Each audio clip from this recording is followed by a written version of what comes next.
নমস্কার। কবি সুনীল গঙ্গোপাধ্যায়ের লেখা কবিতা কালো ও সাদা। একটা কুকুর কালো ভেলভেট, একটা কুকুর ফর্সা। দুজনে যেদিন জন্ম নিল সেদিনটা খুব বর্ষা। একই মায়ের এ দুটো বাচ্চা, দুধ নিয়ে ঢুসোঢুসি। আবার দুজনে খেলায় মাতলে মা কুকুর খুব খুশি। খেলায় খেলায় বেড়ে ওঠে তারা, কালো ও ফর্সা দুভাই। কেউ চলে যায় কামস্কাটকায়, কেউ বা হয়তো দুবাই।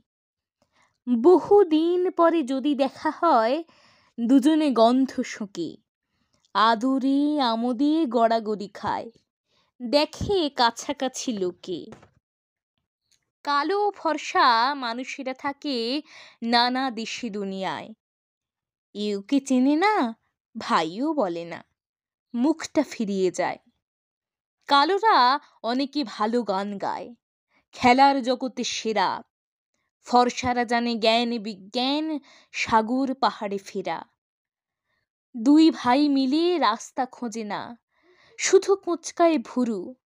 কখনো অস্ত্র ঝনঝন করে, বিচ্ছেদ হয় শুরু।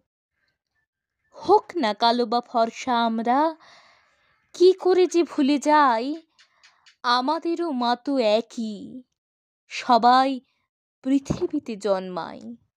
নমস্কার।